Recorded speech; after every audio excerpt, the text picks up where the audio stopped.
तो लीजिए सुनिए, वे बड़े हो गए उपन्यास का तृतीय तथा अंतिम अध्याय, लेखिका आशापूर्णा देवी। इसके पहले के 2 अध्यायों का लिंक भी आपको हमारी प्लेलिस्ट से मिल जाएगा। इसका लिंक आपको आई बटन तथा डिस्क्रिप्शन बॉक्स में भी मिल जाएगा। दिन में बात उनके कानों तक जाएगी, शायद परिणाम उल्टा ही होगा। बदमिजाज निशित को तो होश ही नहीं रहता कि उसके भीतर है क्या, जो थोड़ी सी आदत बदल नहीं सकता। अपनी सुविधा की छोटी सी मांग को जो त्याग नहीं सकता, वह इतनी आसानी से एक संतान का त्याग कर पाएगा? एक वस्त्र में चले जाना होगा उसे। रात के अकेलेपन में यह हुक्म जारी कर दिया निशित ने। सुलेखा रोकर बोली, जिंदगी भर के लिए वह लड़की घर छोड़कर जा रही है, क्या 2 नई साड़ी भी नहीं देंगे? नहीं देंगे। बड़ा हीरो लड़का ढूंढा है ना उसने, गरीब बाप से कपड़े लेकर क्या करेगी? मगर जरूरत बेटी को है क्या? पति की नजर बचाकर सुलेखा ने दिन रात सिलाई करती रही और समिति जाती रही। फिर एक दिन ईरा को बुलाकर बोली, एक बार दुकान पर चलेगी ईरा? दुकान बाजार जाने के लिए हमेशा की साथी नीरा ही थी, क्योंकि इन बातों में होशियार थी वह। मगर वह तो अभी विपक्षी खेमे में बैठी, परीक्षा चल रही है उसकी, इसलिए शायद यहाँ खाकर कृपा कर रही है और सोने का स्थान कहीं और निश्चित नहीं हुआ, इसलिए अभी भी रात में यही सो रही है। अतः ईरा की जरूरत है। ईरा बोली, जाकर क्या होगा, खरीदना भी क्या है, तिन्नी को क्यों नहीं ले जाती हो? नहीं नहीं, तिन्नी से काम नहीं चलेगा। उदास सुलेखा संकोच भरे स्वर में बोली, बेटी पुराने कपड़े पहने खाली हाथ बाप के घर से विदा होगी। चल चुपके से एक बनारसी खरीद लाते हैं और यह कंगन का जोड़ा पॉलिश करवा लेते हैं। शायद ईरा को माँ का उदास चेहरा देखकर दया आई। धीरे से बोली, क्यों परेशान होती हो माँ? तुम्हारी अक्कड़बाज बेटी तुम लोगों का दिया हुआ कुछ भी नहीं लेगी। जो कभी नहीं होता वही आज हुआ। सुलेखा अचानक क्रोध से खौल उठी, बोली, ओह, तू जिसे लेकर इतना अहंकार है, उस अपने आप को ले जा रही है या नहीं? जिस शिक्षा के बल पर इतनी हिम्मत हो गई, वह किसका दिया हुआ है? ईरा हंसकर बोली, इसका चारा ही क्या है, मगर तुम्हें भी सचेत कर देती हूँ, यह सब उसके सामने मत कह देना। हो सकता है इतने दिनों के खिलाने पिलाने और बड़ा करने का दाम अपने दूल्हे के पैसे से चुकाने लगेगी। शायद इतने बड़े आघात से ही सुलेखा को शक्ति मिल गई। बड़े ही शांत स्वर में बोली, कब किस तरह इतने पराये हो गए तुम सब? मुझे क्यों समेट रही हो माँ? हल्के स्वर में ईरा बोली, मैं तो पराई नहीं हो रही और मैं उतनी मूर्ख नहीं। जमकर बैठी रहूंगी, तुम लोग दुनिया ढूंढकर जमाई लाओगे, दान दहेज समेत कन्यादान करोगे, तब जितना हो सके मांग बटोर कर तब कहीं मैं ससुराल जाऊंगी। शायद माँ को खुश करने के लिए ही मितभाषिणी ईरा अचानक इतनी बात कह गई। क्या माँ से वे सचमुच प्यार नहीं करते हैं? करते क्यों नहीं, मगर उस प्यार में मर्यादा से करुणा अधिक है। मोटी बुद्धि वाली सीधी सादी माँ को वे बालिका का दर्जा देते हैं। कभी कभी उन्हें पता नहीं चलता है कि उस माँ के दिल में कितने तूफान उठते हैं, कितने विद्रोह मजबूरी के द्वार पर सिर पटकते हैं। उन्हें तो लगता है कि माँ की दुनिया बस हल्दी पचफोरन राशन बाजार में ही सिमटी है, मगर इसमें उनका दोष ही क्या है? क्या सुलेखा ने कभी उस तूफान का पता चलने दिया, उस विद्रोह की जानकारी दी? बल्कि कहीं उन्हें पता न चल जाए, इसलिए बचकाने आचरण से उन्हें ढक कर रखा। इसलिए वे कभी कभी माँ को ममता दिखाते हैं। क्या सुलेखा क्या वह उपहार भी लौटा दे? ऐसा वह नहीं कर सकती है। उसके भीतर भी तो ममता का समुद्र है। उस सदा नीरस प्रभुत्व जताने वाले ममताहीन आदमी के प्रति भी तो सुलेखा की ममता का अंत नहीं है।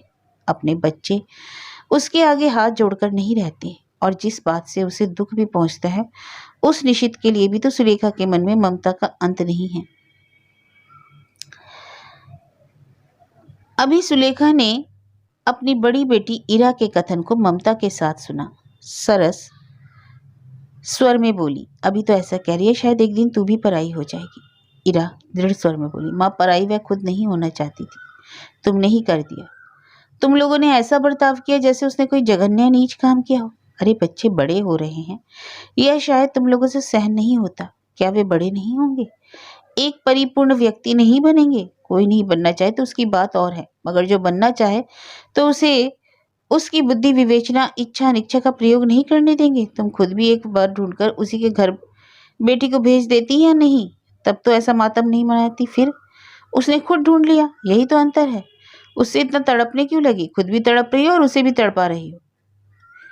ऐसा नहीं कि बहन स्नेह से ओरोत प्रोत होकर ही ईरा ने इतनी बात कही। वह तो हमेशा ही नीरा की समालोचक रही है, शायद थोड़ी ईर्ष्या भी करती है क्योंकि वह नीरा की तरह हर बात में उतनी चुस्त नहीं है।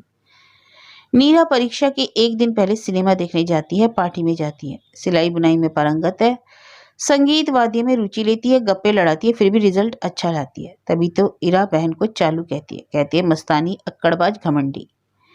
मगर आज इरा ने उसके बहाने अपने ही विचार व्यक्त किए। 21 वर्ष की एक लड़की ने प्रेम किया है तो क्या हो गया, इसमें इतना दुखी होने का क्या अर्थ है भला? सुलेखा धीरे से सांस छोड़कर बोली, मुझे खुद इतनी परेशानी नहीं है तेरे बाबूजी के डर से। डर डर डर, हमेशा तुम डरती ही रही।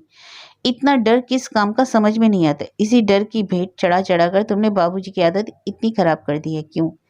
क्या बाबूजी इस दुनिया में घूमते फिरते नहीं है? देखते नहीं इस युग में क्या हो रहा है क्या नहीं? ईरा ने जोर देकर यह सब कहा, मगर सुलेखा के लिए यह कोई नई बात नहीं थी। सुलेखा तो दिन रात यही कह रही है कि यह बात और है, किसी को सुनाई नहीं देता। फिर भी इस डर से वह छुटकारा पा सकेगी क्या? डर तो उसकी नस नस में बस गया है। और फिर मन ही मन हंसने लगी सुलेखा। अभी कह रही है, मगर माँ कभी अचानक निडर हो जाए, लापरवाह हो जाए, क्या तुझे ही सहन होगा? सुलेखा से यह सब नहीं होगा। उसे तो अपने घर में थोड़ी सी शांति चाहिए, जिसका मोल चुकाने के लिए वह अपना सब कुछ दे चुकी है। धीरे से सुलेखा बोली, आजीवन का अभ्यास है, हमारे बचपन में यही सिखाया जाता था, भय से ही जय मिलती है। वही उपदेश हाड़ मास में बस गया। खैर जाने दी ये बात। तू कह रही थी कंगन और बनारसी साड़ी नीरा नहीं लगी? मुझे तो यही लगता है, क्या कर देख सकती हो। सुलेखा कांप उठी। मैं क्या कर देखूं? अगर मुंह पर ना कर दे तो फिर झंझट करने की जरूरत नहीं। बाद में गुस्सा ठंडा हो जाए तो जो चाहे करना। सारी बात पर पर्दा गिराकर ईरा ने किताब खोलकर अपना चेहरा ढक लिया। काफी समय नष्ट हो गया उसका। हालांकि इधर कुछ दिनों से वह भी पढ़ाई में मन नहीं लगा पा रही। घर में ऐसी घुटन है जैसे किसी की सांस अटकी हुई हो। खाने की मेज पर माँ को चिढ़ाना, पकवानों का चिट्ठा सुनाना, यह सब थम गया। बाबूजी पहले ही खा लेते हैं, 9:30 बजे। भैया भी अपनी मर्जी से चलते हैं, सभी चुपचाप हैं। देख सुनकर तिन्नी भी मुरझाकर कैसी हो गई। उसकी प्रेम कहानी को इरा कौतुक की दृष्टि से ही देख रही थी। लड़के को भी देखा था, उम्र में उससे केवल 2 साल बड़ा। उसका शर्मीला अंदाज इरा को देखते ही प्रणाम करना ईरा को बड़ा मजा आता है। उसे समझ में नहीं आता इनकी खुशी के रास्ते में रोड़े अटकाकर उसकी गति रोध करने से क्या लाभ? क्या दबाने से ही दब जाएगा, विद्रोह का रूप लेकर फूट पड़ेगा? सब बकवास है, घर का माहौल ही ऐसा है। ईरा कभी यह नहीं सोचती कि ये लड़कियां क्यों प्रेम जाल में फंस गई, बल्कि सोचती हैं बड़ों का यह अड़ियलपन क्यों। ईरा का मन उदास हो गया। थोड़े दिनों के बाद नीरा उसके पास वाली खाट पर नहीं सोएगी, और कभी नहीं। कितनी तुच्छ बातों को लेकर नीरा से लड़ाई की उसने तर्क किया। अब वही सब वेदना बनकर सामने आ रही है। उस तुच्छता पर शर्म आ रही है उसे। मगर कभी कभी ऐसा भी लग रहा है कि नीरा उसे हराकर आगे निकल गई। चाहे कितना भी यह सोचकर संतोष करने की चेष्टा करे कि मैं तो घर में अशांति का कारण नहीं बनी, फिर भी कभी कभी अपने को हीन महसूस करती रही वह।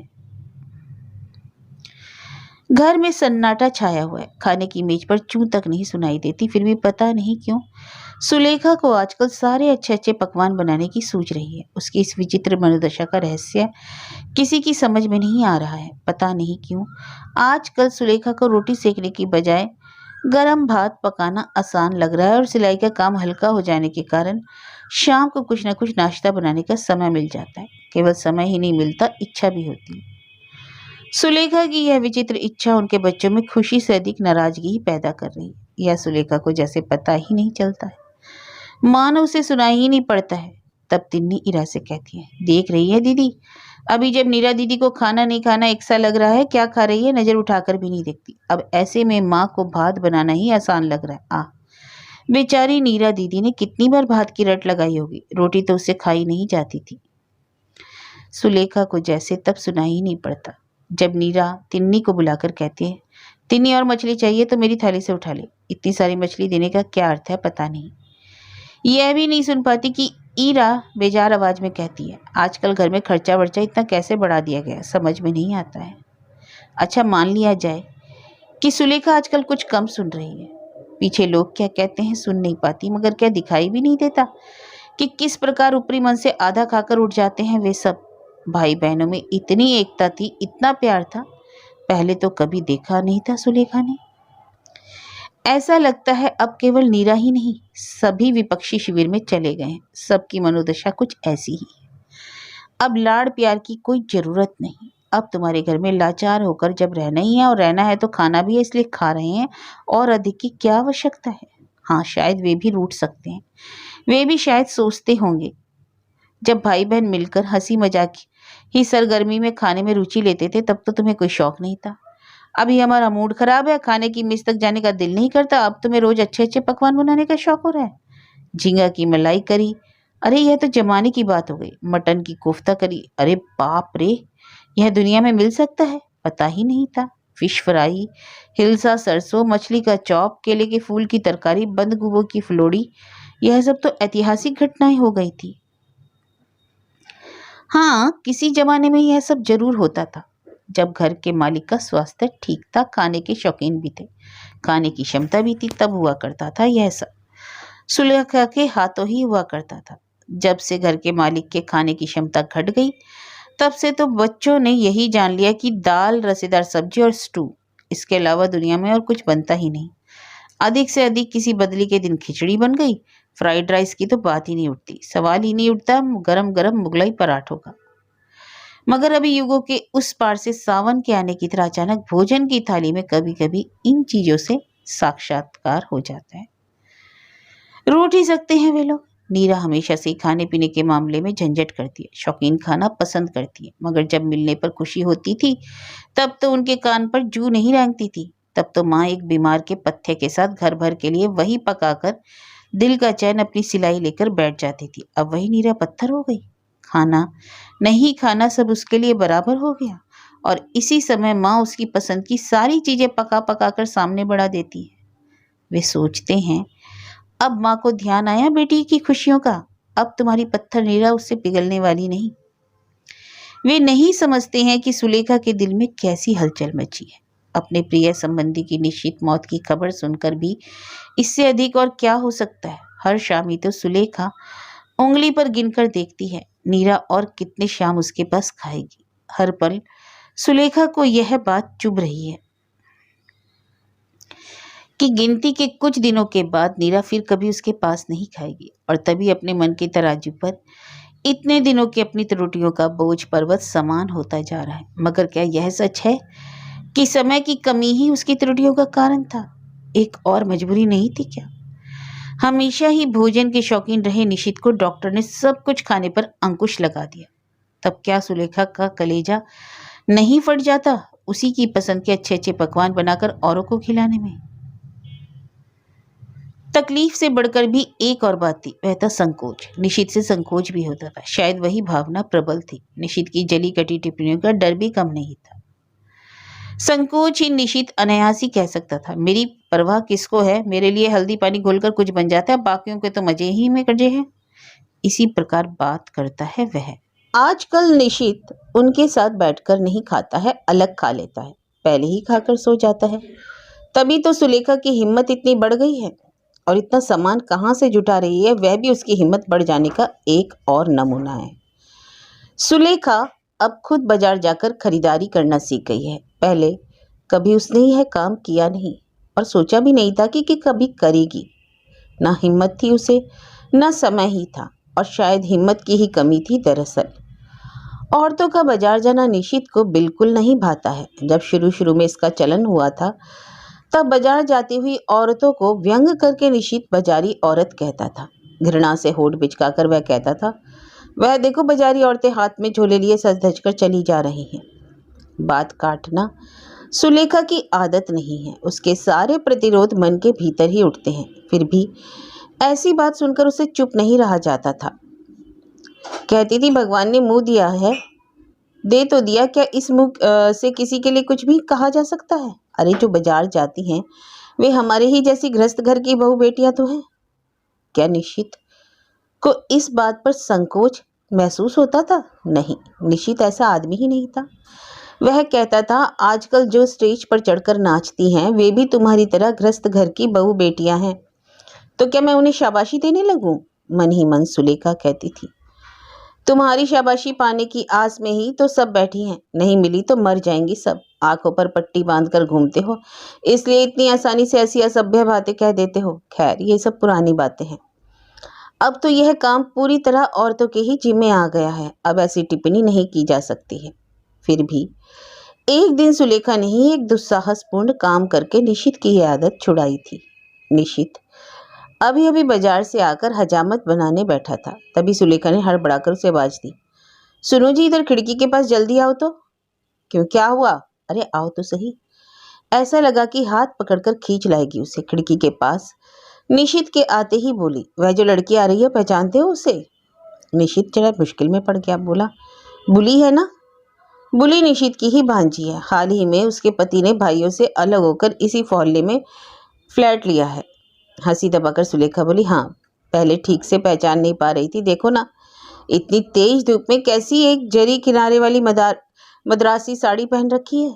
निशित ने इस बात का दूसरा अर्थ निकाला। उसे लगा कि सुलेखा इसी बहाने उसे साड़ी के लिए ताने दे रही है, इसलिए वह निरुत्साहित होकर बोला, दूल्हे के पास ढेर सारे पैसे हैं इसलिए पहनी है। अरे सो तो ठीक है, श्रृंगार का शौक भी उसे बराबर से है। देखो ना कैसी गहरी लाल लिपस्टिक लगाई है और आंखों में काजल, वो भी कैसे खींच खींच कर लगाया है। और भी तंग आकर निशित बोला, यह सब तुम्ही लोगों को दिखाई देता, तुम ही देखो। निशित चला ही आ रहा था कि हंस हंसकर सुलेखा बोली, मैं तो बहुत देख चुकी, तुम ही देखो। और कहने की आवश्यकता नहीं थी। बुली के हाथ में रंगीन प्लास्टिक की बास्केट थी, जो बाजार जा रही हर महिला के हाथ में होती है। निशित वापस अपने काम पर लग गया और बोला, तो इसे इतना शोरगुल करके दिखाने का क्या मतलब हुआ? मतलब समझा नहीं, ऐसी बात नहीं, मगर नहीं समझने का दिखावा किया उसने। सुलेखा मूर्ख ही सही, पर निशित की नस नस से परिचित थी। वह भी इस दिखावे को अनदेखा करके बोली, ओ माँ, मैं इतनी कोशिश करके तुम्हें खिड़की के पास क्यों ले गई, यह भी नहीं समझे तुम? पता है बुली कहाँ जा रही है? जा रही है बाजार। अतः कह देती हूँ, अब बाजार जाती हुई महिलाओं को देखकर उल्टी सीधी बात मत करना, असर अपने ऊपर ही होता है। निशित के अचानक बुझे हुए चेहरे को देखकर तब तक सुलेखा के होश उड़ने लगे थे, इसलिए बात की गंभीरता को कम करने के लिए हंसकर बोली, बलिहारी जाऊं, बुली के फैशन का भी क्या कहना, उसी फैशन के चलते जेठ से अलग हो गई होगी, सुबह सुबह लिपस्टिक उसी से हो सकता है। खैर, निशित ने और कुछ नहीं कहा। तब से ही उसके कुटिल वक्तव्य बंद हैं।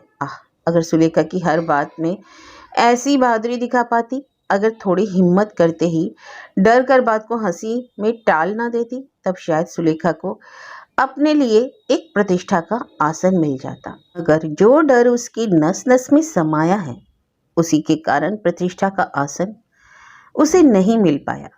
अब उसे केवल उस दिन का इंतजार है। वह दिन गौरव का होगा, वह दिन निडर होने का होगा, क्योंकि सुलेखा के बच्चे अब बड़े हो रहे हैं। यह बात भविष्य के गर्भ में अब छिपी नहीं।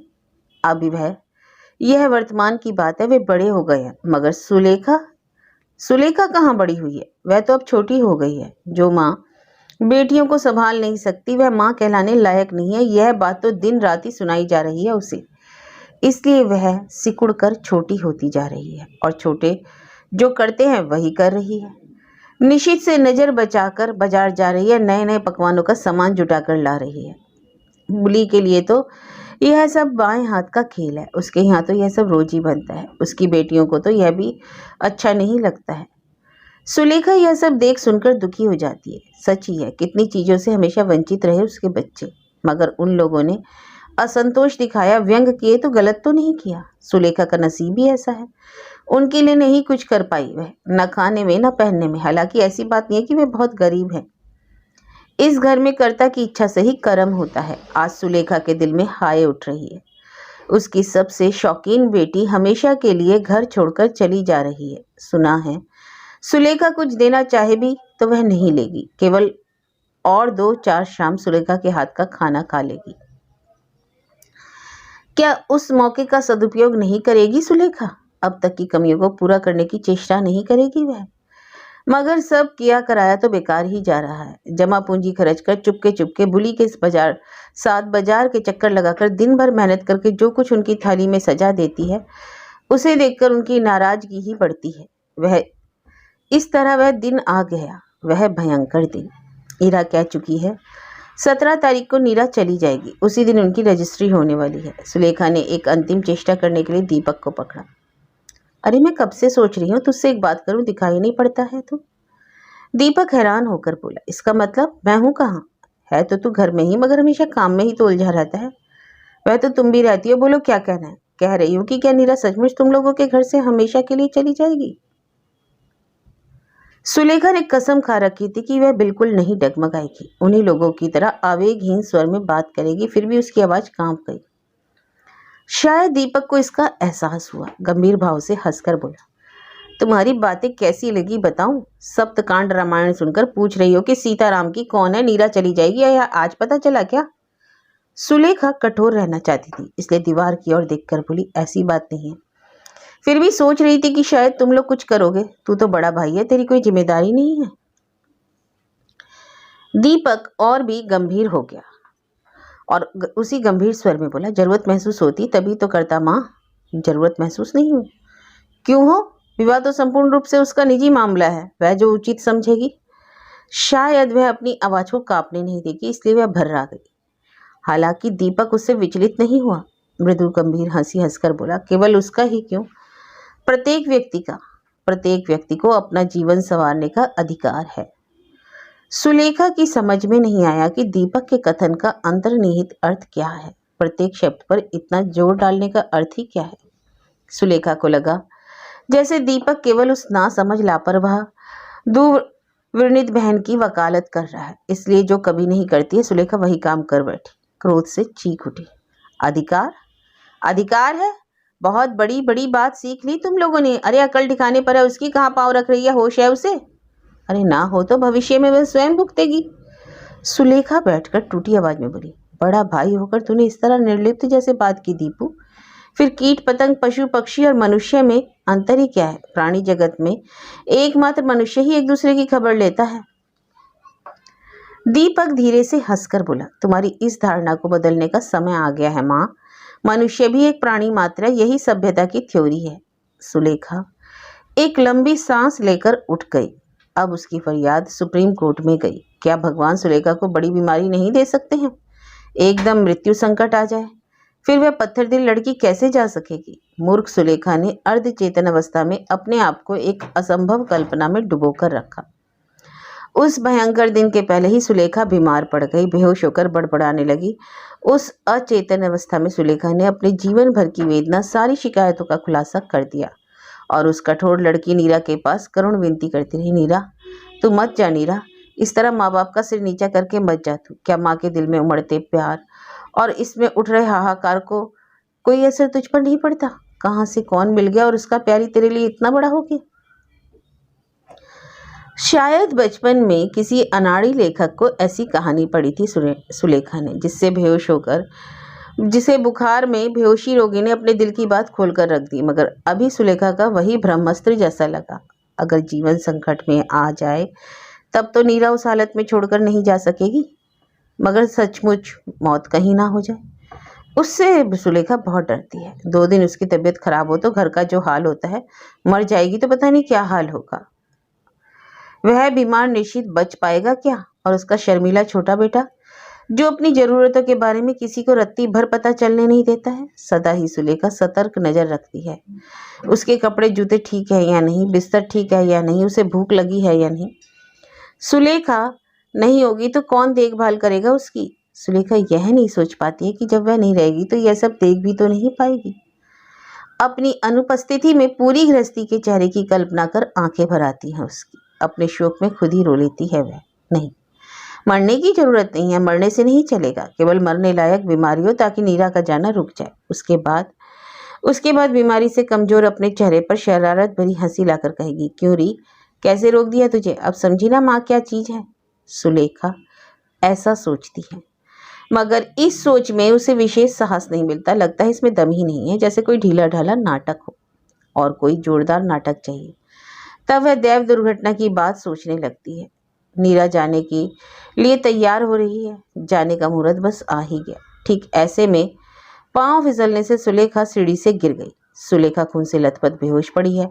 अब बोलो क्या करोगी लड़की? विरही राधा की तरह निकल कर चली जाओगी? जा सकोगी उस समय? उस शोरगुल हंगामे में कैसे उलझ जाओगी? और फिर मन ही मन तुम सोचोगी, सोचना ही पड़ेगा, मेरी है यात्रा शुभ नहीं। जिस यात्रा के प्रारंभ में ही भगवान ने इस तरह माँ का खून बहा दिया, वह यात्रा कभी शुभ नहीं हो सकती। ईश्वर ने प्रत्यक्ष रूप से समझा दिया। सुलेखा की वह मजली बेटी भगवान को मानती भी है या नहीं, पता नहीं। सुलेखा को लगता है कि उन सब बातों में उसे रुचि नहीं है। फिर भी विपत्ति काल में, संकट के समय तुम उन्हें माने बिना जाओगी कहाँ बच्ची? यह दूसरी कल्पना ही सुलेखा को अधिक भा गई। वह सोचने लगी कि अपना कुछ खोकर भी वह बेटी के जीवन में सुख ला सके। सुना है ध्यान लगाकर एक मन से बुलाने से भगवान प्रार्थना सुन लेते हैं, परंतु करोड़ों लोगों की पुकार से वे भी तो हैरान हो जाते हैं। इसलिए कभी कभी राम की करनी का फल शाम को दे देते हैं। सुलेखा को कुछ नहीं हुआ। हो गया निशित रंजन को, खाते खाते बेहोश हो गया। अचानक बिना कुछ कहे कुर्सी की पीठ पर लुढ़क गया। सुलेखा सन्न रह गई। भगवान ने ऐसा उल्टा क्यों कर दिया? दीपक घर में नहीं था, तिन्नी भी नहीं। ईरा, नीरा और मुन्ना तीनों ने मिलकर उन्हें पकड़कर बिस्तर पर लिटा दिया। सुलेखा क्या करे? डर के मारे उसके तो हाथ पांव कांप रहे थे। हे भगवान, क्या यह उसी की गलत चिंता की सजा थी? सुलेखा चाह रही थी कि घर में कोई विशृंखला हो, कोई भयंकर घटना घट जाए। तभी भगवान ने कहा, देख कैसी घटना घटती है, मगर मन से पाप छिपता नहीं। सुलेखा अपने अवचेतन मन में कहीं पर चैन महसूस कर रही है, जैसे बाढ़ का पानी आंगन में से होकर कमरों में प्रवेश करने ही वाला हो। कि ऐसे में बारिश रुक गई और पानी ठहर गया, अब धीरे धीरे लौट जाएगा। पिता की इस अचानक बीमारी से नीरा ही सबसे अधिक घबराई थी। वही भागकर डॉक्टर बुला ले। दौड़ धूप कर पब्लिक टेलीफोन बूथ से भैया को खबर की। उसी ने इंजेक्शन दवा लेकर आई। ईरा उसकी तरह इतनी चुस्त नहीं है। घंटों बैठकर वह पंखा झेल सकती है, बीमार के माथे पर आइस कैप लगाकर बैठी रह सकती है, मगर नीरा की तरह भाग दौड़ नहीं कर सकती। डॉक्टर कह गए माइल्ड स्ट्रोक ही है। रक्तचाप अधिक होने पर ऐसा हो सकता है, कारण छोटा ही क्यों ना हो, खाने की गड़बड़ी, नींद की कमी या फिर क्रोध या चिंता से।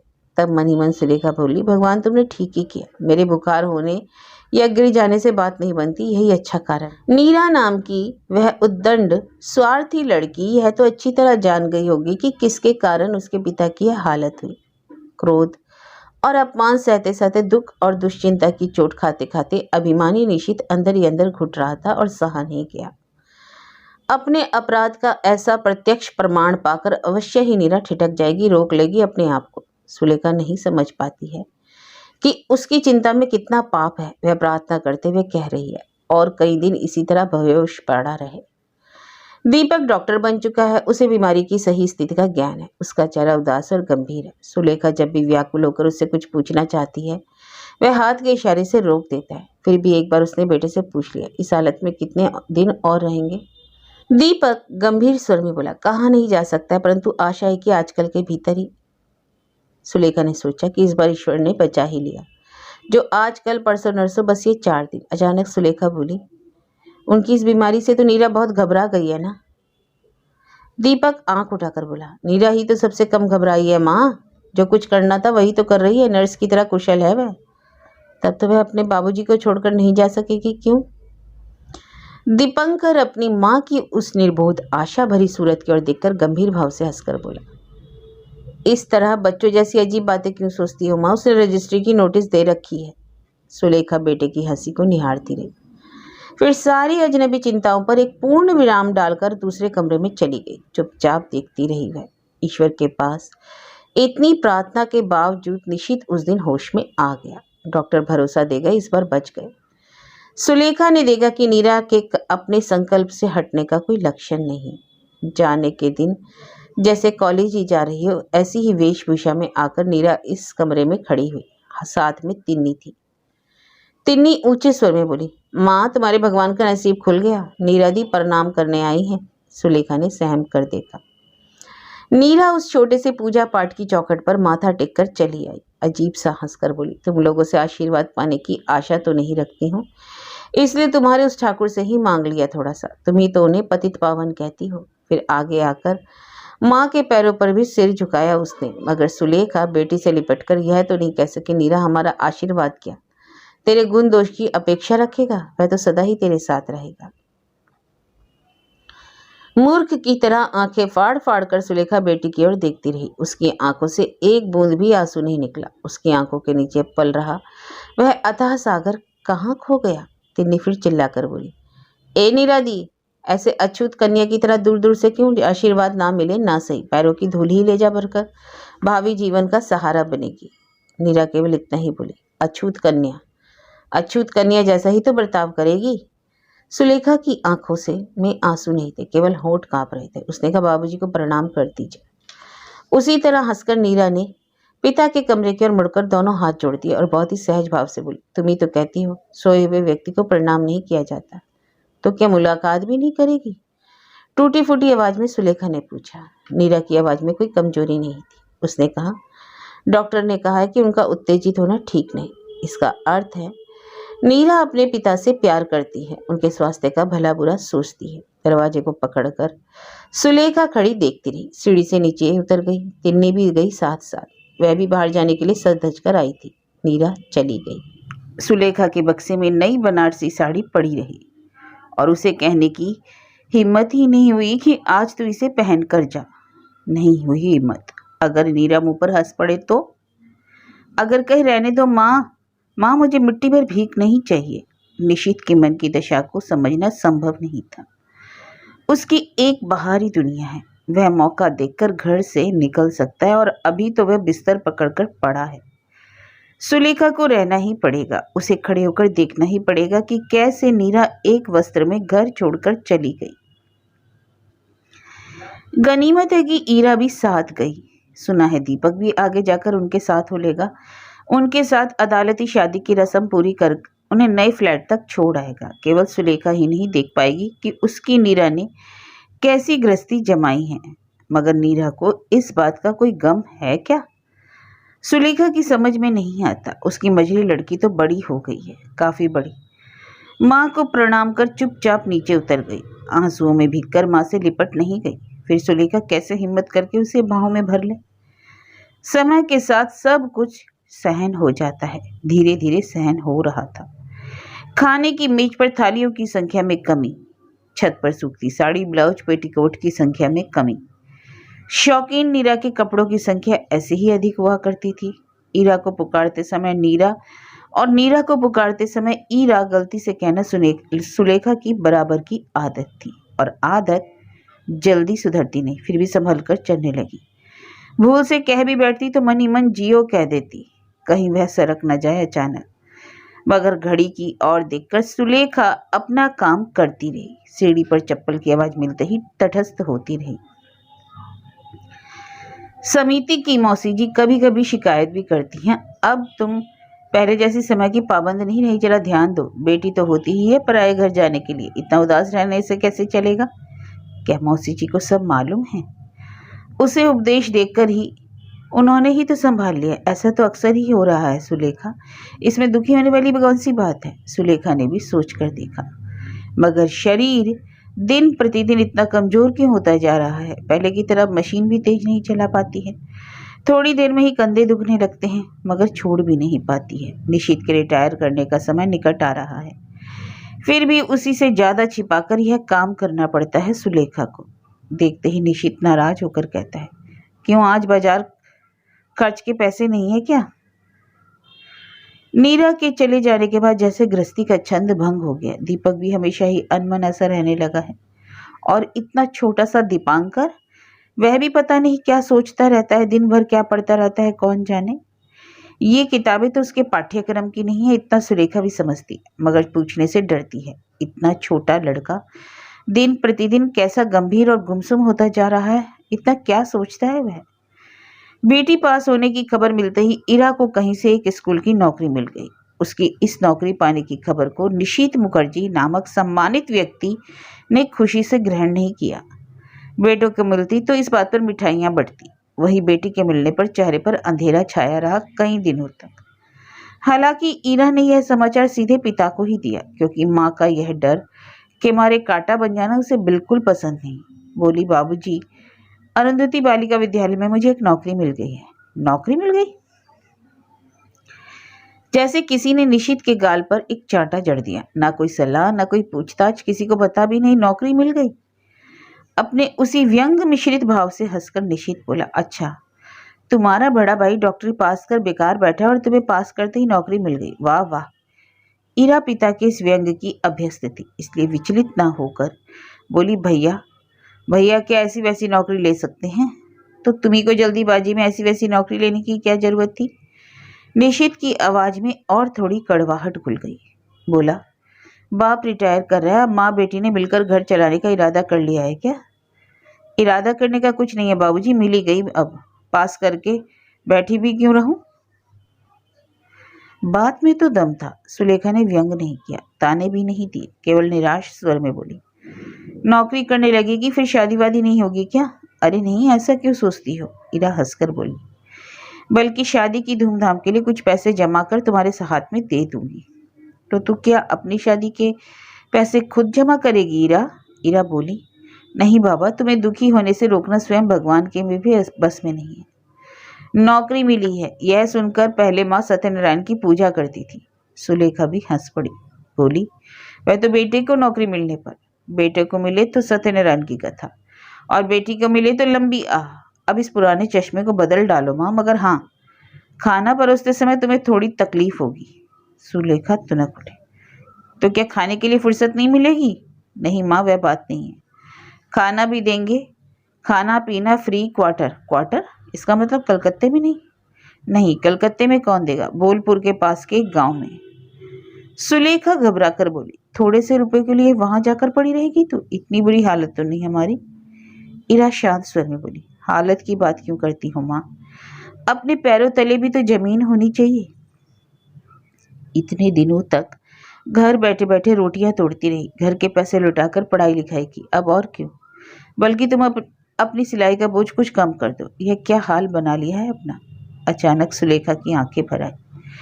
उसे लगा जिस बेटी को मैं सबसे कठोर ममताहीन मानती थी, आज देख रही हूँ कि जिस उसी में ही ममता भरी है। मगर ऐसा लगता है जैसे वह बहुत ऊपर उठकर वहां से अपनी माँ पर करुणा दिखा रही है। वह सुलेखा की पहुंच से काफी दूर चली गई, बहुत बड़ी हो गई है वह। अब कभी मन ही मन रूठ कर भी सुलेखा नहीं सोच सकेगी। अच्छा, चूल्हा जल रहा है, मुझे देर हो रही है, कम से कम आकर दाल तो चढ़ा देती। इतनी बड़ी लड़की, जरा भी होश नहीं है, पराये घर जाकर क्या करेगी? सुलेखा की धारणा की जगत से बाहर निकली जा रही है उसकी बेटियां। इरा की नौकरी कलकत्ते के बाहर है। सुनकर निशित ने ऐसी चुप्पी साध ली कि 2-4 दिन बात ही नहीं की उसने। इरा, इससे में जाने से रुकावट नहीं आई इरा के। केवल जो यात्रा आशीर्वाद के सहज रास्ते से शुरू हो सकती थी, ममता भरी विदाई से हो सकती थी, उसका प्रारंभ हुआ एक घुटन भरी खामोशी से।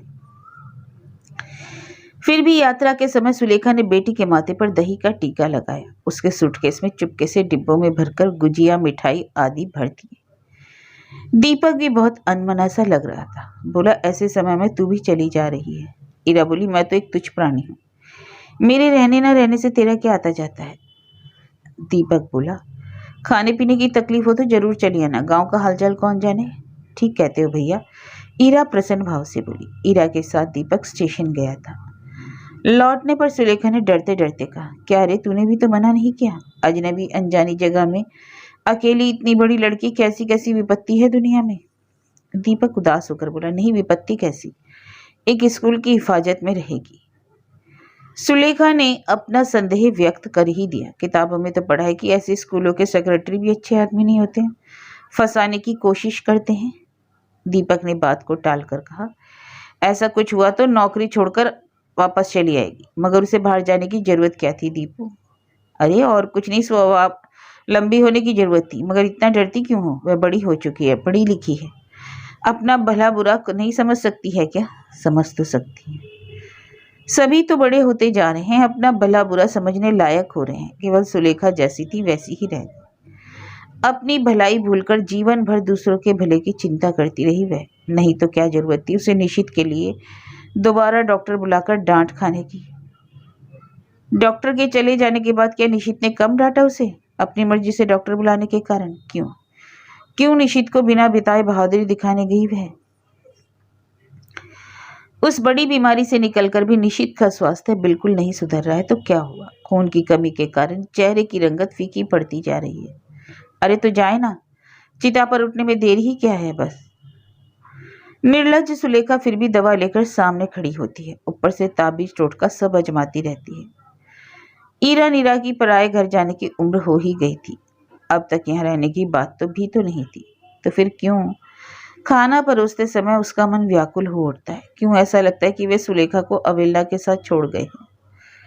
अब सुलेखा से बात करने के लिए कोई नहीं है। तिन्नी भी चुपचाप हो गई है और कभी नहीं कहती, माँ नारियल की बर्फी नामक एक चीज हुआ करती थी, तुम तो उसका नाम भूल गई हो। नहीं पूछती माँ कॉलेज से लौटकर क्या खाना है, बल्कि अक्सर ही लौटकर कहती है, आज और कुछ नहीं खाऊंगी, दुकान पर खा लिया। सुलेखा समझ सकती है कि तिन्नी दीपक ये सभी बीच बीच में नीरा के घर जाते हैं। तिन्नी उस लड़के जिसके बारे में आंखें बंद रखकर भी पता चल गया था, उसको साथ लेकर भी जाती है। सुलेखा का दिल तड़पता है उनकी खबर पाने के लिए, मगर वे कुछ नहीं कहते हैं। अगर सुलेखा पूछती तो शायद कहते, मगर वे पूछती नहीं। वह अचानक जिद पर आ गई है, सभी बड़े हो जाएंगे, केवल सुलेखा ही छोटी रहेगी। नहीं, ऐसा नहीं होगा, सुलेखा बड़ी हो। उस बड़े होने की साधना के प्रथम चरण में सुलेखा पूछती नहीं, क्यों रे तू नीरा के पास गई थी क्या? नहीं पूछती कि कैसा उसका घर है, देखा कैसे सजाया है, क्या कुछ कहा सुना इस घर के बारे में, उसने कुछ पूछा है या नहीं? अच्छा माँ बनने के लक्षण देखे कुछ? भीतर की सारी व्याकुलता होठों पर आना चाहती है, परंतु कठिनाई से वह अपने को छोटा नहीं होने से रोक लेती है। फिर भी सुलेखा की स्वाभाविक ममता क्या बड़ी आशा लेकर प्रतीक्षा नहीं करती? अगर एक बार वे कह दें, माँ नीरा दी के घर से आए हम लोग, प्रत्याशा विफल हो जाती है। तिन्नी के चेहरे पर कोई आवेग नहीं दिखाई पड़ता। तिन्नी सबसे छोटी और सबसे निर्भीक भी। वह अपनी अजीब निरासक्त लापरवाही के साथ पढ़ाई की मेज पर प्रेम पत्र छोड़ जाती है, उपहार में मिली नाम लिखी हुई किताब छोड़ जाती है, कॉपी के भीतर अपने प्रेमी की तस्वीर भी रख छोड़ती है। दोनों दीदियों के चले जाने के कारण शायद उसकी हिम्मत बढ़ गई है, और माँ को तो वह गिनती में ही नहीं लाती। उसे मालूम है कि माँ को चौके भंडारे से फुर्सत ही नहीं, या शायद यह भी सोचती है कि अगर माँ इस बार में कुछ पूछ बैठे तो वही बाहें तिरछी करके पूछेगी, मेरी मेज या मेरे दराज में हाथी क्यों डालती हो, पहरे देना छोड़ दो माँ। और यह भी कह भी सकती है कि वह भी तो बड़ी हो गई है। ऐसे स्वादहीन उदास जीवन पर अचानक रंगों का एक तरंग आकर गिरा। जैसे ही दीपक मेडिकल कॉलेज में हाउस सर्जन की नौकरी मिल गई, वैसे ही रिश्ते लेकर लड़कियों के पिता आने जाने लगे। निशित ने बंद लिफाफे को उलट पलट कर देखा और कहा, अरे यह चिट्ठी किसने दी? लिखावट जानी पहचानी तो नहीं लगती। सुलेखा का कलेजा धड़क उठा, कहीं ईरा को कुछ हो तो नहीं गया, कहीं आसपास के किसी आदमी ने खबर भेजी हो। वह अधीर होकर बोली, खोलकर देखो ना। मगर निशित ने तब भी नहीं खोला उसे। सुलेखा की बेचैनी का मजा लेने के लिए ही बंद लिफाफे को घुमा फिराकर देखते देखते बोला, कलकत्ते की ही है, अमस्ट स्ट्रीट पोस्ट ऑफिस से आई है। कलकत्ते की है? फिर सुलेखा का कलेजा धड़क उठा, तो क्या नीरा का है? नीरा किस पोस्ट ऑफिस के इलाके में रहती है? सुलेखा को पता नहीं है, और उसके दूल्हे की लिखावट कैसी है यह भी नहीं मालूम। तो क्या नीरा ही सख्त बीमार पड़ गई? घबरा कर उस नालायक ने नीरा के बाप को खबर दी, या फिर कोई शुभ समाचार है जो बिना कहे रहा नहीं गया, या फिर यूं ही पत्थर पर दरार पड़ गई, इसलिए माँ को लिखकर बताने की इच्छा हुई, खुद पता नहीं लिखा, ताकि हम कहीं बिना पड़े फाड़ ना डालें। यूं ही तो नहीं कहता दीपक, ऐसे अजीब अजीब ख्याल तुम्हारे दिमाग में आते हैं माँ। इतनी सारी आशंकाएं पल भर में ही सुलेखा के दिमाग में गुजर गई। तभी बोली, हाथ कंगन को आरसी क्या खोलने से ही तो पता लगेगा। खोला निशित ने, और कोई चारा नहीं था, इसलिए उसके बाद सुलेखा को बिल्कुल भी भूलकर मन ही मन पढ़ने लगा। 2 पन्नों में भरकर लिखी गई थी। बलि के बकरे की तरह करुण आंखों से सुलेखा निहारती रही निशित के चेहरे को कि कौन सा भाव प्रकट हो चेहरे पर। सुलेखा यह देखकर अवाक रह गई कि निशित के होठों के किनारे एक हल्की सी मुस्कान उभर आई। यह क्या है? निशित के चेहरे पर ऐसी हंसी ला दे। अरे यह कौन सी वार्ता है? सुलेखा तो हमेशा से ही अपनी मर्यादा को कुचलती आई, आज भी वही किया उसने। हल्के स्वर में बोल पड़ी, क्यों जी, चेहरे पर तो बड़ी हंसी बिखेर रहे हो। लॉटरी में फर्स्ट प्राइज मिलने की खबर है क्या? खुद ही पढ़े जा रहे हो, जरा मुझे भी तो सुनाओ। निशित नामक उस आत्म केंद्रित आदमी के मन में अचानक करुणा का संचार हुआ। वह निशित जिसने अपने आप को बड़ा कीमती समझकर अहंकार में और सभी को कौड़ी के दाम लगाया और जो सहनशीलता की मूरत इस सुलेखा को प्रतिक्षण अवहेलना दिखाकर अपने अहम की संतुष्टि करता रहा, वही निशित अब थोड़ा हंसकर बोला, लो पढ़कर देख लो। उसने चिट्ठी सामने रख दी। सुलेखा निहाल हो गई। विगलित होकर चिट्ठी उठा ली उसने। पढ़ते पढ़ते उसका भी चेहरा खिल उठा। पढ़ने के बाद प्रसन्न होकर बोली, अच्छा जी, उन्हें कैसे पता चला तुम्हारा बेटा इतना लायक वर है? आज निशित का मन प्रसन्न है। वही प्रसन्नता उसके स्वर में झलक उठी। बोला, जब फूल खिलते हैं तब दुनिया को पता चल ही जाता है। अर्थात प्रसन्नता इतनी अधिक है कि भाषा में काव्य झलक रहा है। फिर से एक बार चिट्ठी पर नजर फिरते हुए सुलेखा बोली, तुम्हें तो खूब चढ़ा है, क्यों नहीं? लड़के के बाप हैं आखिर। लड़के के बाप की खुशामद तो करेंगे ही, तो महानुभाव आप उन्हें क्या जवाब देंगे? अरे जवाब क्या दूंगा, लिखूंगा। पहले लड़की की एक तस्वीर भेजे, फिर आगे की बातचीत तय कर ली जाएगी। सुलेखा संकोच के साथ हंसकर बोली, मगर कुछ ज्यादा ही अकड़ मत दिखाना। अच्छा, यह सब सिखाने की जरूरत नहीं। मैं यही कह रही हूँ कि आजकल की लड़कियां बड़ी होती हैं, किसी तरह की अवहेलना की बात से अपमानित महसूस करती हैं। अरे करती है तो करे, बाप का अन्न थोड़ा ज्यादा करके खा लेगी। कहता है लापरवाही से, फिर भी निशित के स्वर में कौतुक छलकता है। बड़े दिनों तक कोने में सिर झुकाकर काटे हैं उसने। आज अचानक जैसे किसी ने लाकर उसे मंच पर खड़ा कर दिया है।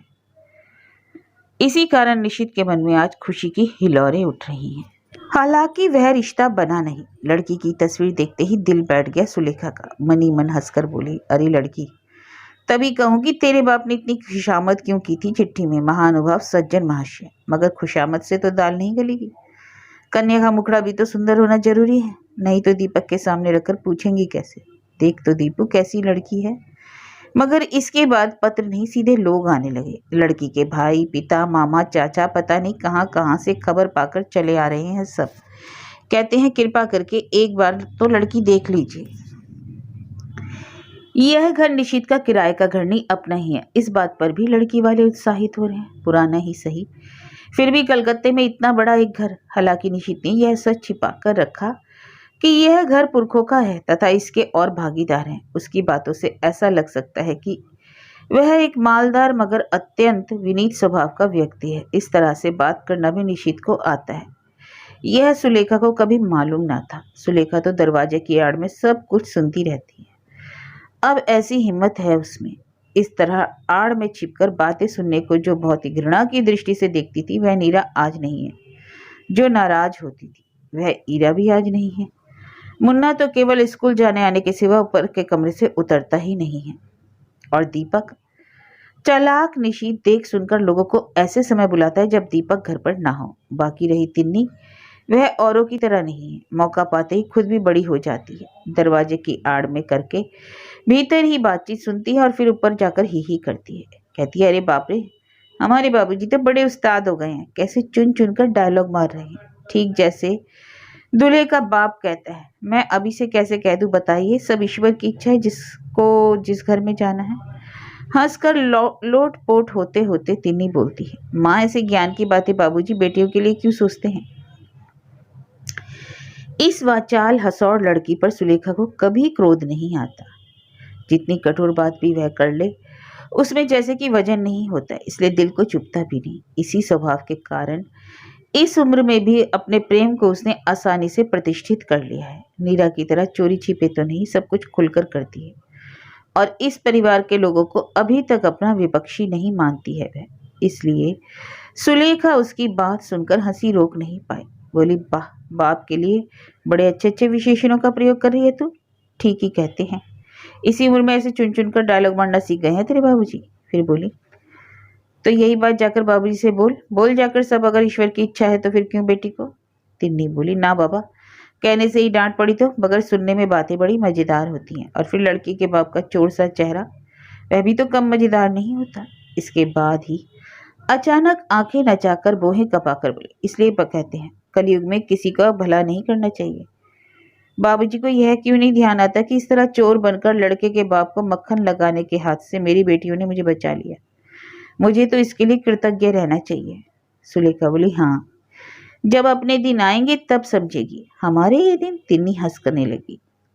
हम तुम लोगों के जैसे मूर्ख हैं कि हमारे समय कोई ऐसा मूर्ख नहीं रहेगा। वे जान जाएंगे सारे जीवन की पूंजी खर्च कर लोगों के पांव पकड़कर बेटी का ब्याह करना कैसी मूर्खता है। सभी बच्चों को अपनी जिंदगी खुद बनाने के लिए छोड़ देंगे।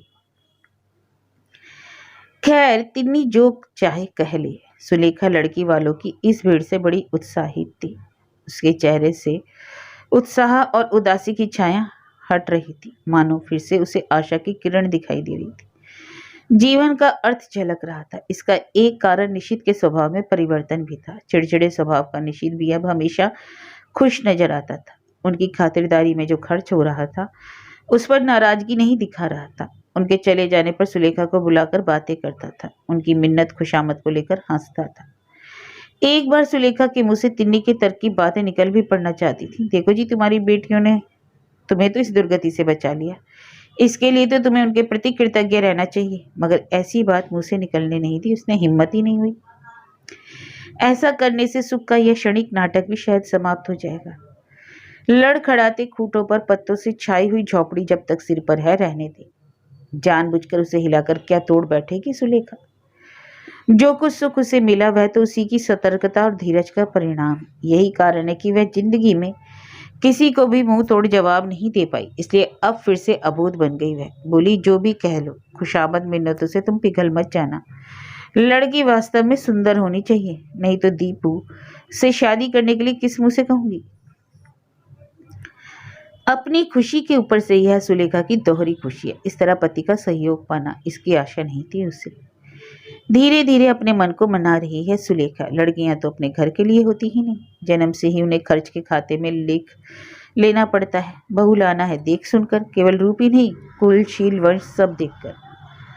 लड़की वाले फोटो दे जाते हैं, कुंडली छोड़ जाते हैं। दीपक से अभी तक सुलेखा ने कुछ कहा नहीं। सोचा पहले हमें पसंद आ जाए तब तो उसे दिखाऊं।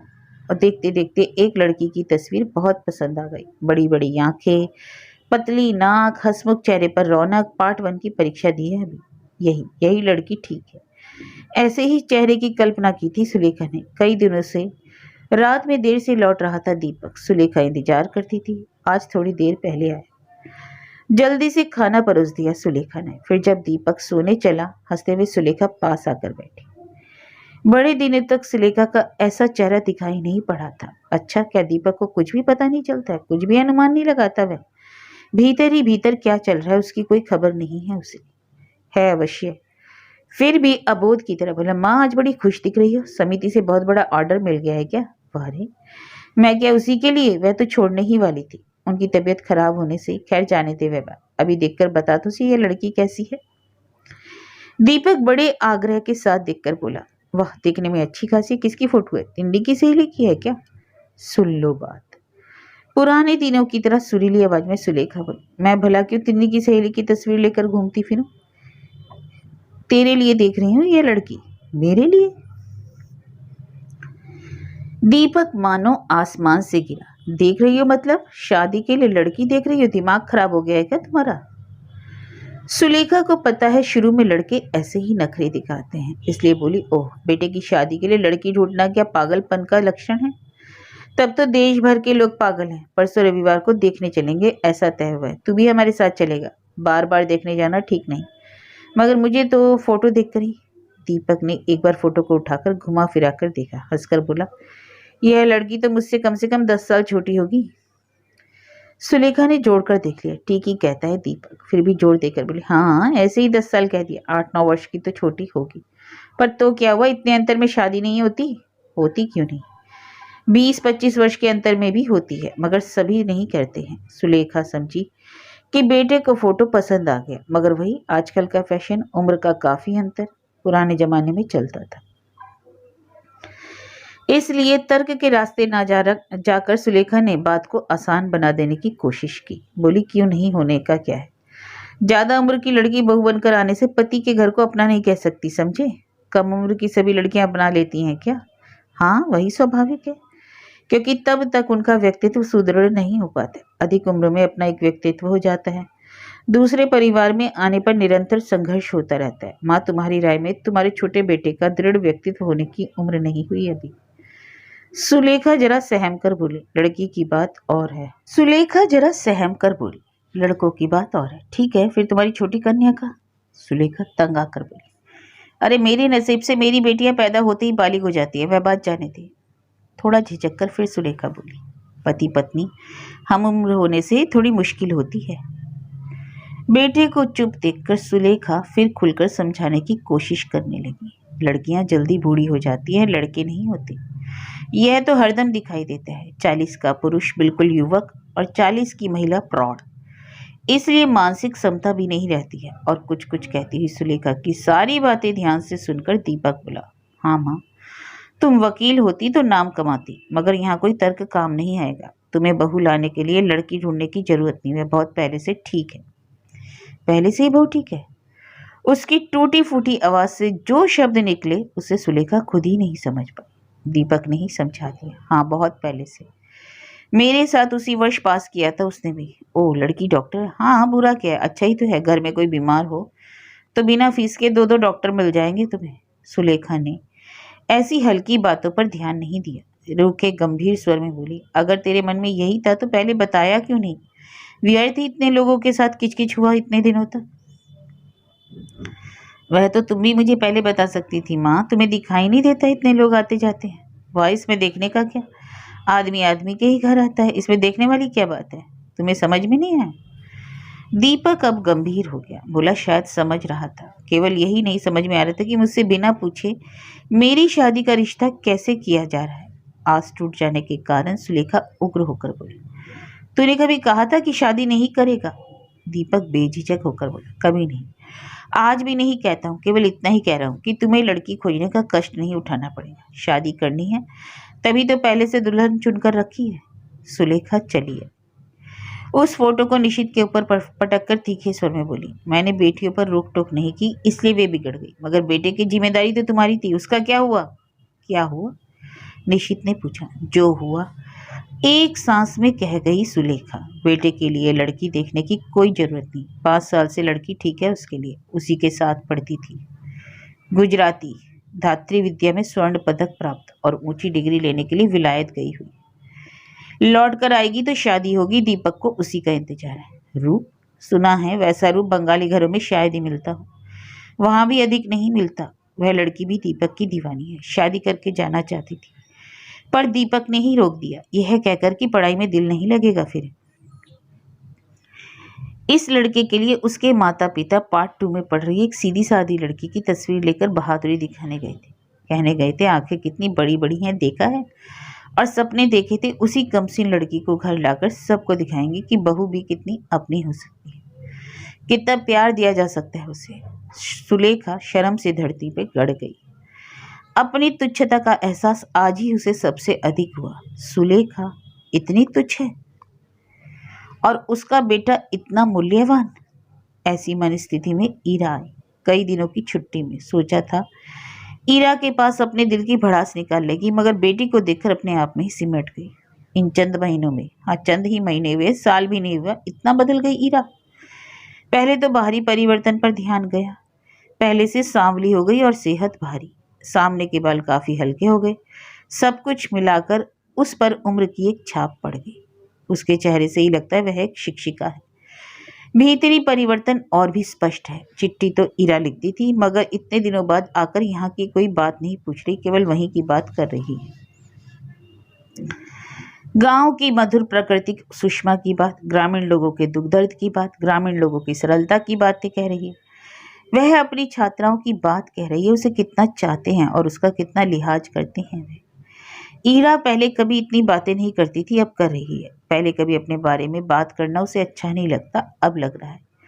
जबकि सुलेखा ने कुछ और ही सोच रखा था। उसने सोचा था कि गांव में कितनी असुविधा, कितनी तकलीफ में काट रही होगी, शायद यही सब कहेगी, और हुआ बिल्कुल उल्टा।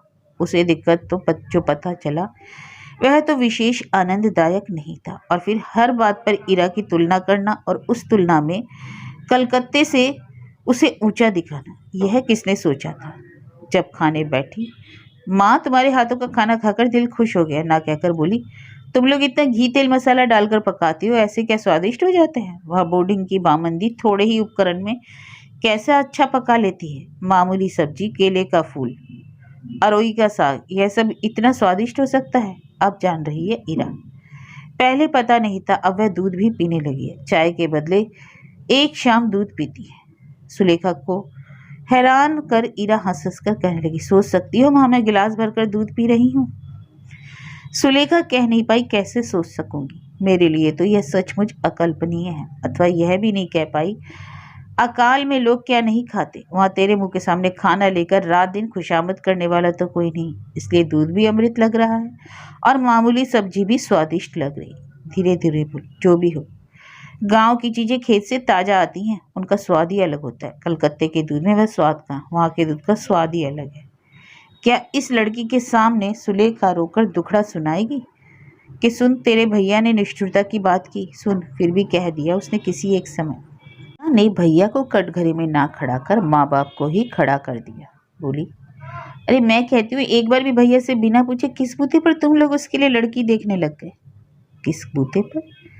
यही कहा इरा ने। सुलेखा नहीं कह सकी, माँ होने के नाते।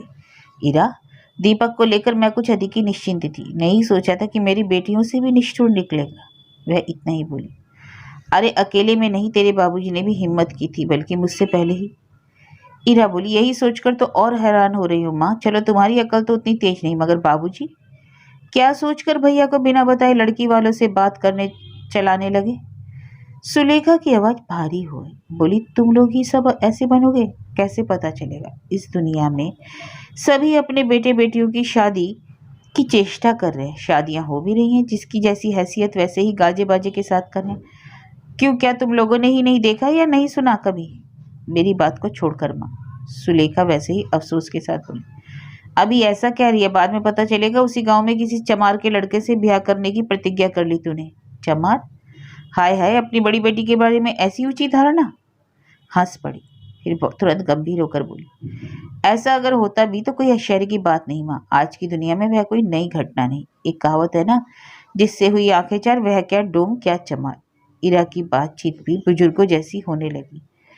बाकी जितनी शिक्षिकाएं हैं सभी बुजुर्ग ही तो हैं, उन्हीं के साथ उठना बैठना है। इसके बाद ईरा बोली, कम से कम हमें भी अगर बताती एक बार, 5 साल से भैया की शादी उस लीला जोशी से तय है, यह तुम सभी जानते थे।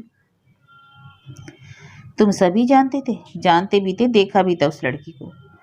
जब वह लड़की विलायत जा रही थी, भैया दमदम एयरपोर्ट गए थे उसे छोड़ने, मैं भी तो साथ थी। भैया ने कहा था, होने वाली अपनी भाभी को देख ले, बहुत ही सुंदर है और गुणों की तो सीमा ही नहीं। सुलेखा मानो चीख उठी, अरे इतनी महत्वपूर्ण बात बिना बताए तुम लोग कैसे रह जाती हो? ईरा गंभीर भाव से बोली, क्या करूं माँ, सूरज की रोशनी तुम लोगों को बर्दाश्त क्यों नहीं होती? दीपू भी ऐसा होगा, यह मैंने नहीं सोचा था। मैं सबसे अधिक उसी पर आस लगाकर बैठी थी। ईरा धीरे से बोली, कौन सी आशा माँ? कमसिन सी एक बहू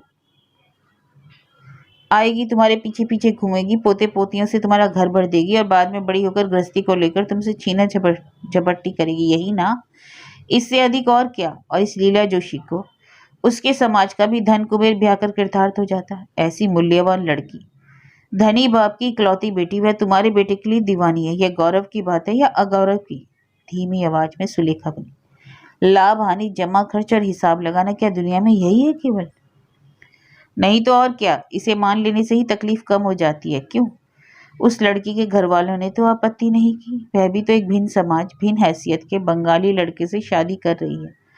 असल बात यह है कि जब बच्चे बालिग हो जाएं, तब उन्हें एक मनुष्य का दर्जा देना चाहिए। यही नहीं जानते तो तुम लोग, तुम्हारी तकलीफ कौन कम करेगा? नहीं, कोई नहीं है कम करने को। निशित रंजन की वह सामयिक प्रसन्नता गायब हो गई, गंभीरता और कड़वाहट और भी बढ़ गई। इतने दिनों बाद ईरा आई, पलटकर भी नहीं देखा उसने। खैर, ईरा को भी इसकी परवाह नहीं। वह कलकत्ते आकर इधर उधर घूमकर विभिन्न स्कूलों के सिलेबस देखती फिर रही है। अपने स्कूल की उन्नति के सपने में ही विभोर है वह। उसी बीच एक दिन शायद जाने के बाद, एक दिन पहले माँ से बोली, देखो माँ, तुम्हें एक अच्छी सलाह देनी है। तुम लोग तो किसी भी बेटे बेटी की शादी धूमधाम से नहीं कर पाए, तो तिन्नी की शादी कर दो। लड़का ब्राह्मण परिवार से है, देखने में भी सुंदर है, हर तरह से ठीक है। बालिग ना होने तक रजिस्ट्री तो नहीं हो सकती, इसलिए बेचारे केवल एक साथ चक्कर काटते रहते हैं। हिंदू नियम से कन्यादान करके कर दो ना शादी उसकी। यह भी कहा उसने, सब ठीक हो जाए तो मुझे खबर करना, आकर सब संभाल दूंगी और इसी बहाने अगर एक बार कसम तुड़वाकर नीरा को लाया जा सके। परसों गई थी तो दीदी को देखकर खुशी से नाचने लगी थी वह। यह पहली बार किसी ने कहा नीरा के पास गई थी। और पहली बार सुलेखा ने बोला गई थी। कैसा देखा? ईरा ने जो देखा अच्छा ही देखा। बराबर से जो चाहती थी वह सुंदर ढंग से सजाया था फ्लैट को। छोटा सा साफ सुथरा kitchen, gas stove, pressure cooker में पकाती है और रोज तरह तरह के पकवान बनाती है। नीरा ने कहा देख तो रही हो दीदी, आधुनिक ढंग से करो तो कितनी आसानी से सब काम हो जाता है, पर नहीं, वहाँ तो लकड़ी, गोईठा, कोयला, हांडी, कढ़ाई, तवा, उफ। गृहस्थी है या कोई परीक्षा हॉल है? सुलेखा चुप रही और पूछने की इच्छा नहीं हुई। आश्चर्य की बात है, बेटी सुखी है, यह सुनकर क्या उसे ईर्ष्या होती है? सुलेखा ने आखिर निशित के सामने ईरा का सुझाया हुआ प्रस्ताव रखा। बोली, ईरा कह रही थी कि अब तिन्नी की शादी करते, नहीं तो वह भी रजिस्ट्री या कुछ कांड कर बैठेगी। कम से कम एक लड़की की शादी तो कन्यादान करके हो, दूल्हा तो तय ही है। हाँ, यह खबर निशित को मिल चुकी है। और परम आश्चर्य की बात, निशित अचानक बोल उठा, ठीक है। ईरावती ने जब साफ जवाब दे ही दिया कि शादी नहीं करेगी तो तिन्नी की ही हो जाए। सुलेखा के मन में एक बार फिर पुलक जाग उठी, फिर से सपने देखने लगी। उसके सभी बच्चे एकत्र होकर उत्सव मना रहे हैं। घर सरगर्म हो उठा है। जीवन में एक बार वह भी दिल खोलकर खर्च कर रही है, जिसे जो मर्जी दे रही है, दरिद्र भोजन करा रही है। उसे निशित की घूरती आंखों का डर नहीं है। उसने अपने सपने को और प्रसारित किया। विवाह के उपलक्ष्य पर चाची और उनके बेटे बहू को बुलाएगी। 2 बार दिन में उनका समादर करेगी और जाने के समय चाची को गरद की थान प्रणामी देगी और कहेगी आज माँ नहीं है, बराबर तुमने ही तो माँ की तरह मुझे पाला है। सपने की गाड़ी का कोई किराया तो लगता नहीं, जहाँ तक जी चाहे सैर किया जा सकता है।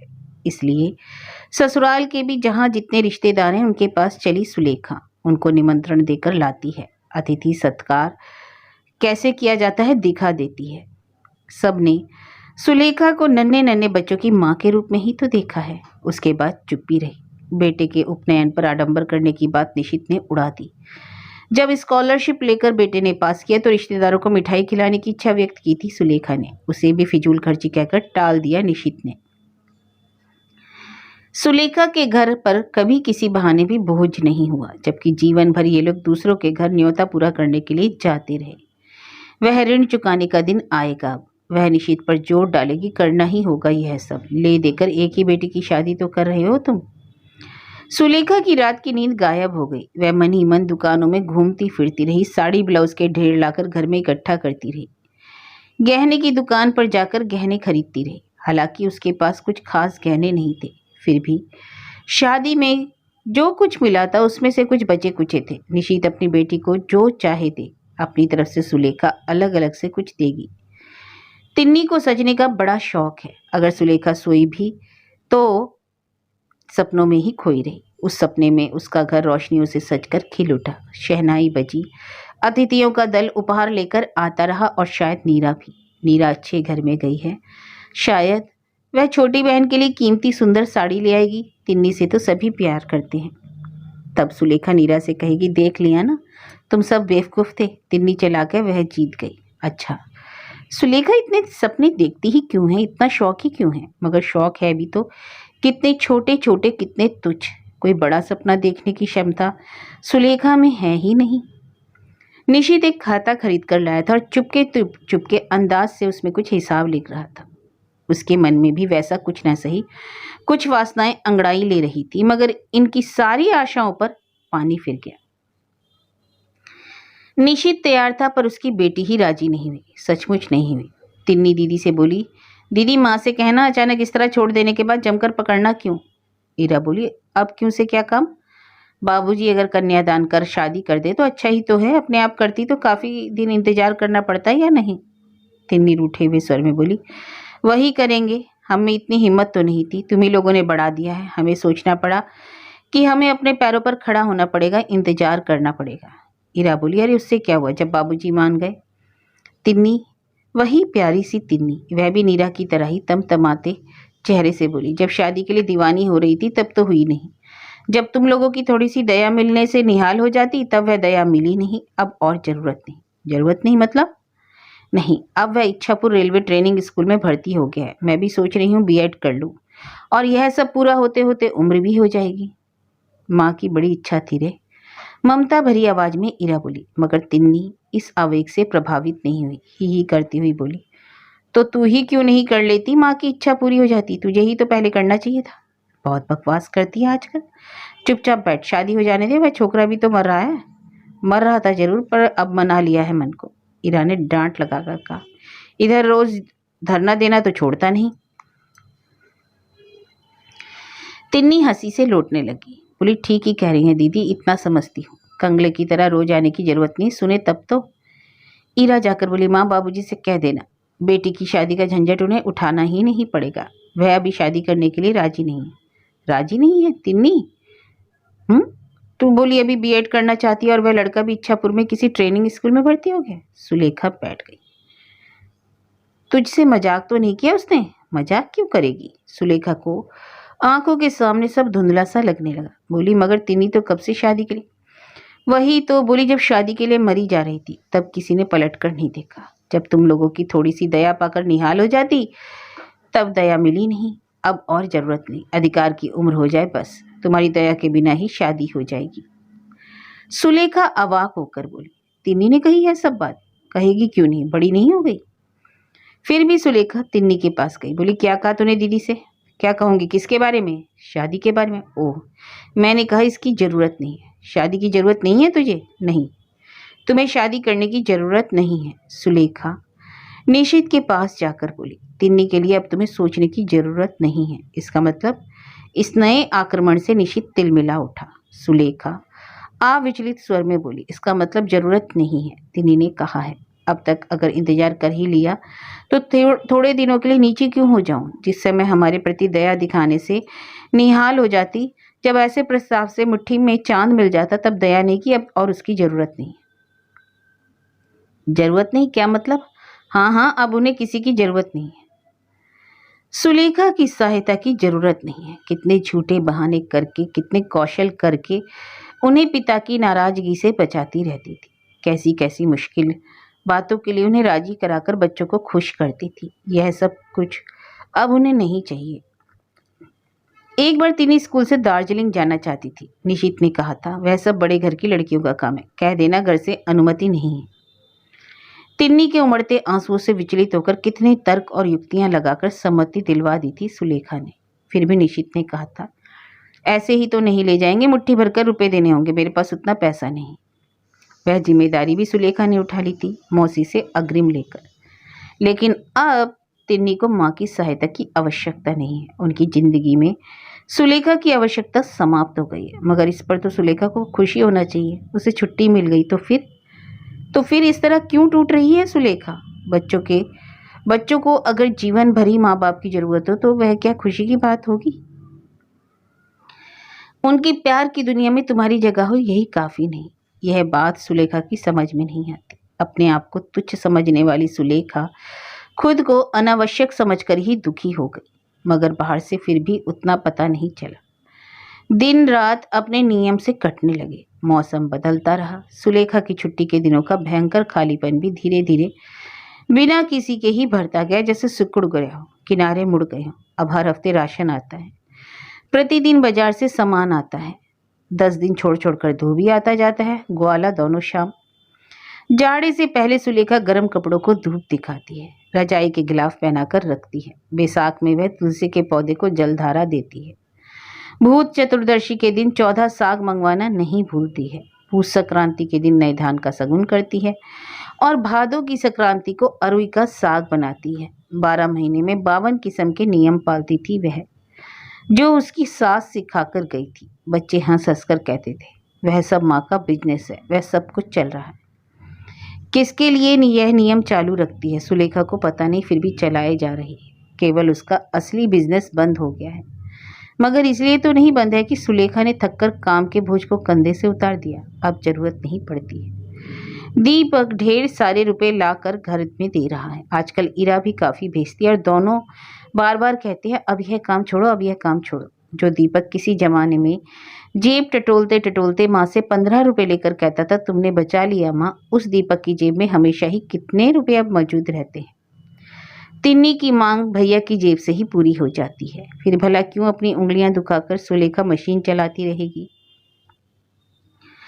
इसके बाद तो खाना पकाना भी नहीं होगा। अक्सर दीपक एक रसोइये की बात करता है, अतः पता चलता है कि वे माँ के प्रति सहानुभूतिहीन नहीं थे, माँ की तकलीफ को समझते थे वे। तभी तो मौका आते ही उसे कम करने के लिए सचेष्ट हो रहे हैं। अर्थात और छुट्टी मिलेगी सुलेखा को। क्या तब उस हारमोनियम को निकालकर धूप झाड़ने लगेगी सुलेखा? मगर हारमोनियम की बात तो अब उसे याद ही नहीं है। ईरा भी अब छुट्टी बिताने नहीं आती है। अपनी योग्यता से थोड़े दिनों में प्रधान अध्यापिका का पद मिल गया है उसे, इसलिए उस स्कूल की उन्नति के लिए जी जान लगा रही है। स्कूल में लाइब्रेरी नहीं थी, ईरा की कोशिश से ही हुई है। ईरा की बुद्धि और उसके कौशल से ही स्कूल बिल्डिंग बढ़ाने के लिए सरकार से पैसे आ रहे हैं। शायद उसी स्कूल के सहारे जीवन काट लेगी ईरा, ऐसा संकेत उसकी छुट्टियों से मिलता है। माँ सिर्फ एक शादी करके अपनी छोटी सी गृहस्थी के दायरे में अपने आप को लुटा देने में क्या रखा है, एक वृहद सृष्टि में जो आनंद है। मगर यह चिट्ठी पढ़ते पढ़ते सुलेखा के आंसू निकल आए थे। इस वृहद को वह पा नहीं सकी, इसकी मुट्ठी से निकलकर दूर तक बिखर गया था वह। सुलेखा की मजली बेटी अपने बड़प्पन को लेकर ही विभोर है। दामाद के पिता का स्वर्गवास हो गया है, पैतृक मकान का हिस्सा लेकर आधुनिक ढंग से सजाकर बस गया वहीं। नई गाड़ी खरीदी है और सुलेखा की छोटी कन्या तो मायके में बैठे बैठे ही अपने भावी गृहस्थी की तैयारी कर चुकी है। भावी पति के साथ दुकान बाजार घूमती है, उसे लाकर घर पर बैठाती है। माँ से हंस हंस कर कहती है, माँ अभागे को ससुराल आकर थोड़ी सी चाय नहीं मिलेगी, ऐसे ही चला जाएगा। अतः चाय नाश्ता सब कुछ मिल रहा है उसे। नीरा और तिन्नी का स्वभाव एक दूसरे से भिन्न है। नीरा बात बात पर रूठती है तो तिन्नी हंस हंस कर गले पड़ती है। मगर सुलेखा का छोटा बेटा, उसकी आवाज क्यों नहीं सुनाई देती? नहीं, वह निशब्द है। तीसरी मंजिल पर अपनी पढ़ाई के कमरे में योगासन पर बैठा हुआ है वह। चारों ओर किताबों का पहाड़, उनके बीच किसी प्रकार अपने बैठने लायक जगह रखी है उसने। स्कूल की अंतिम परीक्षा नहीं दी उसने, यह कहकर कि परीक्षा देकर क्या होगा। फिर विज्ञान के क्षेत्र में सभी भाई बहनों से आगे निकल चुका है, इसमें संदेह नहीं। तिन्नी कभी कभी आकर कहती है, तुम्हारा छोटा पुत्र जिस तरह की किताबें पढ़ता है, पुलिस को पता चल जाए तो पकड़ कर ले जाएगी। अभी तक नहीं पता चला पुलिस को, और निश्चित वह भी ठीक है। सैकरीन की चाय और के सॉफ्ट से पका हुआ खाना खाकर भी ताजा ही दिखता है, क्योंकि घर में अर्थ का आगमन हो रहा है। उसके संस्पर्श से ही शरीर ताजा रहता है। सब ठीक ठाक है, चारों ओर सब ठीक है। सुलेखा की गृहस्थी में रोग शोक गरीबी ने पंजा नहीं मारा। सुलेखा के सौभाग्य से ईर्ष्या करते हैं कई लोग, मगर आश्चर्य की बात यह है कि फिर भी सुलेखा अपने विश्राम के समय आराम से लेटकर कहानी की किताब न पढ़कर लेटे लेटे लंबी सांस लेती हैं। हाँ, सांस लेने की तो बात थी। दिन रात आठों पहर बच्चों से यही तो कहती थी सुलेखा, कब तुम बड़े हो गए, मैं जरा चैन से सांस ले सकूंगी। मगर सुलेखा तो जीने के लिए सांस नहीं लेती है। ऐसा लगता है जैसे सब कुछ खोकर सांस भर रही है, मानो जीवन के प्रारंभ से ही एक बहुत बड़े लक्ष्य के पीछे जी जान लगाकर भाग रही थी और सोच रही थी थोड़ी दूर जाने पर ही मिल जाएगा वह सिद्धि फल। अचानक एक दिन सुलेखा ने देखा आगे और कुछ नहीं है, केवल धुंधली सी वीरानी है। वह समझ गई कि वास्तव में कोई सिद्धि का पेड़ नहीं होता, अतः सिद्धि फल नामक कोई चीज भी नहीं होगी। इसलिए अब सुलेखा आगे को और भागना छोड़कर धीरे धीरे पीछे हटकर निरीक्षण कर रही है। कहाँ क्या था, कहाँ क्या छोड़कर आई है, देख रही है, हैरान होकर सोच रही है। इतना था उसके पास, इतने सुख के हीरे, इतनी खुशियों के मोती। क्या सुलेखा अंधी थी? तभी तो समझ नहीं पाई थी अपने ऐश्वर्य को। उसी नासमझी के गम में आहें भर रही है सुलेखा।